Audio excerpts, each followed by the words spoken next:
Shattered footrests, the moment of release. January 1945. A faint winter sunlight emerges above a modest hamlet in the Philippines. The first rays of daybreak seep past the fronds of palm trees, casting light on a line of basic timber huts enclosed by razor-sharp wire. Within one of those structures, 23 females cluster together on meager bedding of dried grass, their sunken gazes locked on the rough plank barriers while the roar of distant cannon fire intensifies. Every one of them dons a flimsy fabric robe marked with numbers, treated like livestock. Their features, Korean, Chinese, Filipino, display identical expressions of emptiness, the distant, unseeing look of individuals who have endured far beyond the bounds of torment. Droplets of rain drum on the corrugated metal ceiling as U.S. projectiles detonate afar. For the withdrawing troops of the Japanese Empire navigating this tiny Philippine settlement, loss advances relentlessly with each passing moment. For the captives held in the fort's brothel facility, the noises heralding the nearing U.S. troops evoke no optimism or dread, just a dulled expectancy regarding whatever fresh overseers could impose. Following prolonged organized violation and mistreatment, these females, politely labeled comfort women by their Japanese jailers, had come to anticipate only continued subjugation. The savage network of enforced sexual bondage enforced by the Imperial Japanese Army stood as one of the bleakest episodes in contemporary conflict's annals. From 1932 through 1945, roughly 50,000 to 200,000 females and young girls were compelled into carnal subjugation within Imperial Army bordellos scattered across subjugated regions of Asia. Drawn mainly from Korea, yet including those from China, the Philippines, Indonesia, and additional conquered nations, they were typically lured via trickery, kidnapping, or bogus offers of genuine employment. The imperial forces set up these brothels for multiple aims: to curb troops' impulsive assaults on civilians, to curb venereal infections, to elevate soldier spirits, and to avert intelligence breaches. Still, the arrangement embodied a codified version of sexual enslavement that inflicted inconceivable anguish, with numerous victims compelled to handle between 15 and 60 servicemen daily. The inbound U.S. units remained oblivious to the horrors concealed beyond the cane barriers of these army pleasure houses. Many American GIs had absorbed wartime messaging portraying imperial soldiers as merciless brutes who battled until annihilation instead of yielding. They anticipated savage opposition, concealed explosives and snares, frenzied assaults, and kamikaze strikes. Yet no part of their preparation had equipped them for the traumatized females they would uncover in Japanese outposts throughout the Pacific Campaign. For the women confined in this Philippine brothel, the far-off growl of approaching U.S. armored vehicles stirred a blend of dread and faint yearning for rescue. Their Japanese overseers had inundated them with terrifying tales that U.S. troops were flesh-eaters who would devour them whole, that seizure meant agony and disfigurement. Certain women grew so terrified that they weighed ending their lives over confronting what they feared as a graver destiny. In a cramped, shadowy chamber at the barracks' far end, Min grasps a modest jade amulet, the sole survivor of her past existence. A 19-year-old Korean youth, she had been seized from her hometown 2 years prior under the guise of factory labor to aid the Japanese cause. Rather, she ended up ensnared in a regime of sexual bondage that ravaged her form and almost shattered her will to live. The amulet, bestowed by her grandmother, had miraculously evaded the sentries, serving as her emblem of endurance. With U.S. cannon blasts nearing, she clenches the smooth gem tighter, torn between wishing for oblivion or salvation. Archival accounts disclose that the U.S. push through the Pacific revealed these comfort women amid assorted plights of despair. Wartime files indicate that U.S. personnel frequently recoiled at their discoveries. A 1944 American Armed Forces dossier, designated Japanese Prisoner of War Interrogation Report No. 49, recorded discussions with 20 Korean comfort women alongside 2 Japanese brothel managers detained in Burma. The document observed that the victims had been misled into carnal bondage via spurious assurances of proper jobs. Numerous imperial commanders had mandated the slaying of comfort women as coalition troops neared. Service logs reveal that in sites such as Chuck Lagoon, about 70 comfort women perished prior to an anticipated U.S. incursion. Amid the Saipan conflict, countless comfort women ended their lives alongside Japanese non-combatants and troops by leaping from precipices, convinced by warnings that capture by Americans entailed torment and execution. In Burma, Korean comfort women ingested cyanide capsules or fell to grenades hurled into their shelters by fleeing Japanese units. Whenever U.S. troops came upon enduring comfort women, the encounters they frequently challenged the misleading narratives that had been imposed on both conflicting parties. Indeed, for numerous American GIs, often youthful farmers from the Midwest or laborers from urban factories, the revelation of these shattered women compelled them to grapple with a form of atrocity far removed from the combat horrors they had anticipated. On February 3, 1945, the settlement surrendered to U.S. troops following scant opposition. Staff Sergeant James Miller, a 23-year-old Nebraskan, guides his unit in a thorough inspection of the deserted Japanese outpost. His footsteps grind against fragmented glass as he nears the final structure in the complex. The entrance dangles ajar, swaying gently in the dawn wind. Miller hoists his M1 Garand rifle, gesturing for his comrades to stay vigilant while he swings the door wide. The odor assaults him immediately, the pungent odor of neglected hygiene, bodily refuse, and utter despair. Once his vision adapts to the dimness, he discerns the clustered silhouettes of women huddled against the distant barrier. A few shield their faces while others gaze outward with vacant expressions. His drills had equipped him for battling hostile fighters, not this scene of profound suffering. "Jesus Christ," he mutters under his breath, dropping his firearm. "Jenkins, fetch the medic." The initial meetings between U.S. troops and comfort women highlighted a stark collision between preconceptions and harsh truths. To the survivors of prolonged organized assault and torment, the arriving Americans first appeared as merely another set of possible tormentors. Decades of hardship had ingrained in them a wariness toward every uniformed figure. Numerous Japanese commanders had warned these women that GIs would assault and slaughter them, a twisted mirror of their own offenses, designed as one last psychological assault. On the American side, countless soldiers hailed from upbringings steeped in traditional ethics. Encountering the grim truth of state-sanctioned sex trafficking obliged them to reckon with the extremes of inhumanity that frontline brutality alone had not readied them for. Archival documents and personal accounts indicate that a significant number of U.S. personnel reacted with empathy instead of opportunism, influenced by their personal ethics and by rigorous Army guidelines aimed at curbing misconduct in occupied zones. In a modest comfort facility in the Philippines, Min observes anxiously as a U.S. medic draws near. In contrast to the Japanese troops who had violated her without so much as a glance, this youthful figure kneels to her height, proceeding with measured caution. He extends a water flask and a chocolate ration, basic provisions that mark the inaugural offering she's known in years, free from any demand for carnal repayment. "It's all right," the medic murmurs gently, aware she probably comprehends little English. "You're secure at last." The chocolate ration recurs as a potent motif in their exchanges, underscoring the vast divide between U.S. plenty and the famine these women had suffered. It serves as a concrete marker of an alternative wielding of authority, one geared toward sustenance rather than subjugation. The GI's provisions and their nonchalant willingness to distribute sustenance amid surplus highlighted not only economic affluence, but also a novel dynamic with those in their charge. In his formal dispatch, Lieutenant Colonel James Harrison detailed the plight of comfort women discovered at a base close to Manila. The group suffered extreme undernourishment, bearing evidence of bodily harm such as scorch marks from cigarettes and neglected wounds. Clinical assessments uncovered rampant venereal illnesses and sores stemming from ongoing sexual violence. Numerous showed clear indicators of severe mental strain.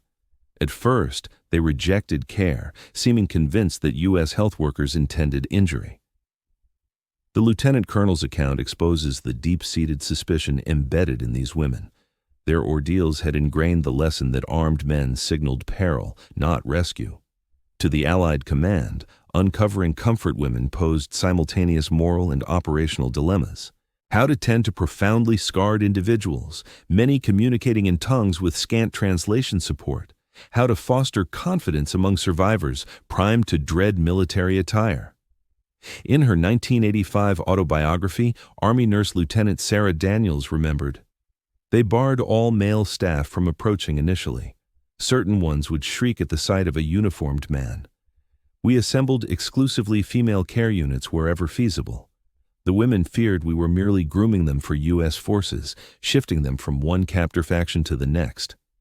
As U.S. units solidified dominance in freed regions, procedures advanced to address the intricate scenarios involving comfort women. Military records indicate that U.S. officers typically directed their troops to regard these women as casualties of wartime atrocities, offering them health care, sustenance, and safeguards. Challenges in communication frequently hindered such initiatives, alongside cultural divides and the deep-seated anguish the survivors endured. In April 1945, within a makeshift medical facility housed in an old schoolhouse, Mayne perches on the side of a fresh bed, observing as U.S. nurses care for fellow liberated women. 2 months after her release, her bodily injuries are starting to mend. She has put on some pounds, the sunken areas of her face rounding out thanks to consistent nourishment that counters the toll of prolonged scarcity. Yet her gaze still flickers anxiously at the sound of men's voices echoing down the corridor, her frame stiffening against expected assaults that fail to materialize. A U.S. woman serving as interpreter draws near, holding a notepad. "The Red Cross is aiding in finding your relatives," she conveys in tentative Korean. "They're asking whether you'd like to go back to your hometown." Min's fingers knot together in her lap. Home. The idea seems as remote as her early years. How could she possibly re-enter her village burdened by the disgrace inflicted upon her? How might she confront her loved ones, aware of the degrading roles her form was forced into? In a society that valued women's virtue more than anything, the label of sexual enslavement would brand her as irreparably tarnished. The shift in these women's self-perception and prospects stands as one of the deepest mental scars from their ordeals.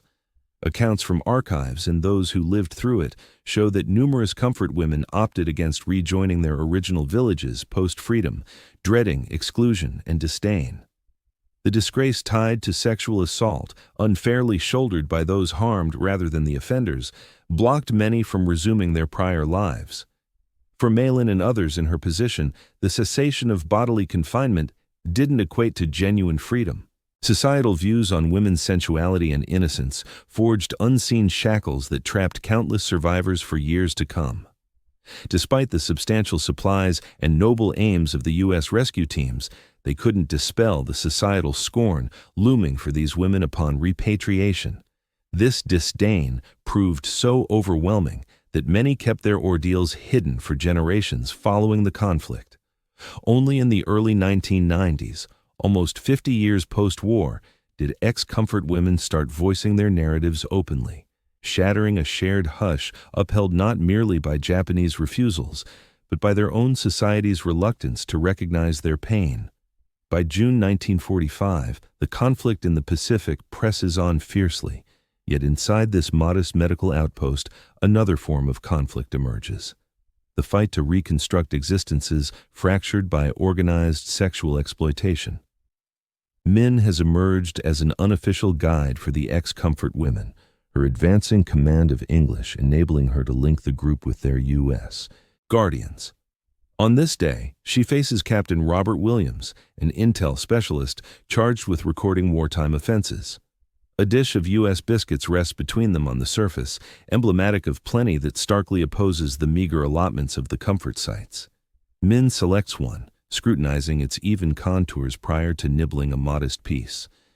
Sustenance still holds great worth for her, every bite serving as a cue that her physique belongs to her once more, meant for sustenance instead of exploitation. "We must grasp the events that transpired," Captain Williams states softly. "Your account could aid in securing accountability." Min inclines her head gradually, despite harboring little faith in true reckoning. What penalty might offset the losses suffered by her and countless others? Nonetheless, she starts recounting, her tone firming up as she delivers the particulars that would later contribute to the chronicle of Japanese military violations. The evidence compiled by U.S. troops on the Comfort Women Network ultimately shaped global awareness of these horrors, although comprehensive recognition and redress stayed out of reach for years.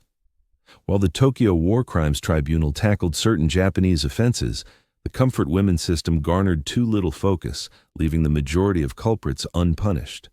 The U.S. recording initiatives uncovered a multifaceted truth. Contrary to Japanese wartime messaging that portrayed Americans as savage beasts, poised to assault and kill detained females, the actual circumstances diverged greatly. Armed forces guidelines rigorously banned intimate interactions with women in controlled areas, though adherence differed across squads and leaders. Incidents of misconduct undoubtedly happened. No invasion army boasts a flawless history, but the deliberate sexual bondage enforced by Japanese troops found no parallel in U.S. armed doctrine. For numerous comfort women, the greatest astonishment stemmed not from mistreatment by Americans, but from the lack thereof. After decades of ingrained fear toward sexual assault by men in authority, the disciplined behavior of the majority of U.S. troops offered a jarring reversal that compelled these survivors to question deeply rooted beliefs essential for their endurance.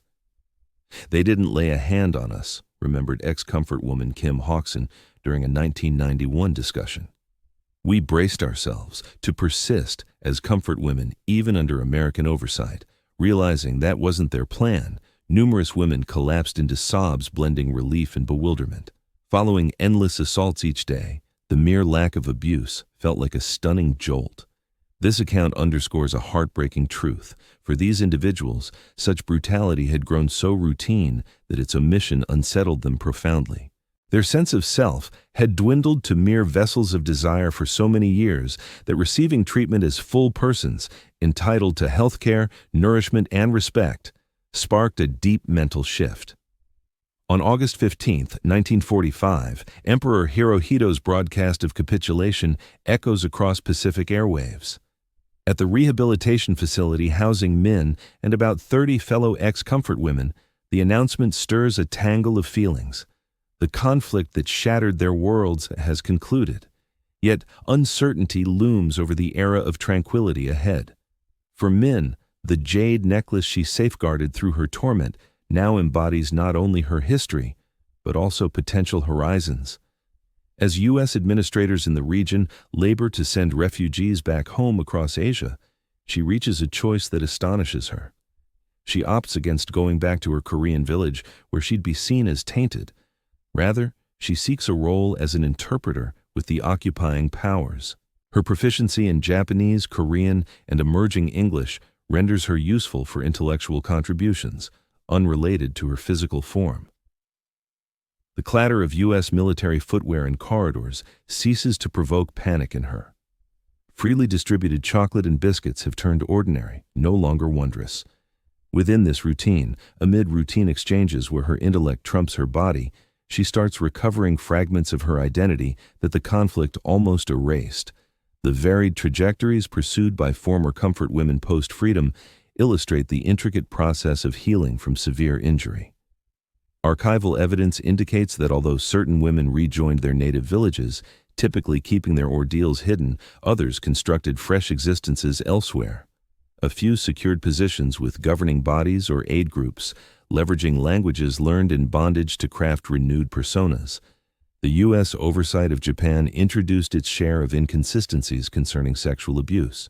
Though American units aided in freeing comfort women across Asia, the ruling officials quietly allowed a parallel setup for their personnel. Backed by the occupation leaders, Japan's regime formed the Recreation and Amusement Association, RAA, enlisting local women for prostitution aimed at U.S. servicemen. Such duplicity exposes the shallow grasp of sexual exploitation as a rights violation right after the war. While U.S. troops recoiled at Japan's Comfort Women Network, their commanders neglected to enforce equivalent ethical principles on setups that, despite being nominally consensual, arose from parallel disparities in authority and financial hardship. In September 1947, 2 years post-victory, Min positions herself on a vessel's platform nearing San Francisco. Her interpreting duties for U.S. occupation officials have unlocked a rare chance for ex-comfort women, backing to pursue education in America. The jade pendant dangles at her throat, yet it's no longer her sole belonging. She totes a modest bag with garments, volumes, and endorsement notes. As the Golden Gate Bridge materializes through the mist, her mind drifts to the companions she's departed. Those who went back to Korean kin, those who stayed in Japan, those who chose self-destruction to escape the weight of recollections. Solely she, from her original station, embarks on this transoceanic path to renewal. Her evolution extends beyond victim to resilient figure. It shifts from passive target to empowered agent, from someone shaped by inflicted harms to one steering her destiny. The U.S. troops who avoided viewing her as sexual property unknowingly granted a deeper emancipation than intended. Through their self-control and superior conduct compared to foes, they opened a pathway for her to restore her personhood. Sunlight glints off the jade pendant as San Francisco swells into view. Min brushes it lightly, honoring both irretrievable losses and lingering prospects. The American opportunity ahead might entangle as much as her path thus far, but she confronts her past not as a former comfort woman, but merely as a person, bearing her scars without letting them dictate her existence. The conclusion of this narrative captures both potential historical outcomes and enduring realities. Although only a handful of ex-comfort women accessed remarkable prospects like studying abroad, the years following the war provided multiple avenues for piecing together broken existences. Certain individuals secured jobs with occupying forces or global agencies. Some wed and raised households, frequently concealing their ordeals from partners and offspring. Numerous endured enduring bodily and mental repercussions, such as infertility from unaddressed ailments and intimate abuse. The deepest hush surrounding these women lingered for generations post-conflict. For years, Japan's authorities rejected any state role in the comfort stations, insisting they were mere commercial establishments instead of army operations. Only in the 1990s did a notable societal confrontation emerge, ignited by those who survived and finally voiced their pleas for recognition and reparations. Interactions between American troops and comfort women during the Pacific Campaign uncover a nuanced facet of history. Amid the bleakest eras of human behavior, personal decisions hold weight. Though certain Japanese servicemen engaged in institutionalized sexual enslavement, others extended minor acts of mercy amid the savagery. While a portion of U.S. forces viewed women in occupied areas as spoils, plenty more met anguish with empathy and self-control. The jade amulet that Maine held onto amid her torment embodies a deep aspect of human endurance, the ability to safeguard core elements of selfhood, despite the severest attempts at stripping away humanity. Much like that modest gem, an inner force in the psyche defies total obliteration, sustaining the chance for revival following grave assaults. For those comfort women who met U.S. soldiers opting against continuing their subjugation, such forbearance provided a window into a realm where authority figures could elect restraint over exploitation. An ideal of liberty deeper than mere release from bondage. Through the unsolicited chocolate and treatment received without further harm, these survivors encountered more than bodily relief. They embarked on the initial journey to restore their self-respect and independence. The emancipation that accompanies rescue is invariably partial and fraught. Those who outlasted the comfort facilities bore their traumas indefinitely, much as the communities that overlooked their pain shouldered the ethical burden of that neglect. Yet, in instances where anticipated abuse failed to occur, where U.S. personnel met fragility with moderation instead of aggression, another form of release took shape.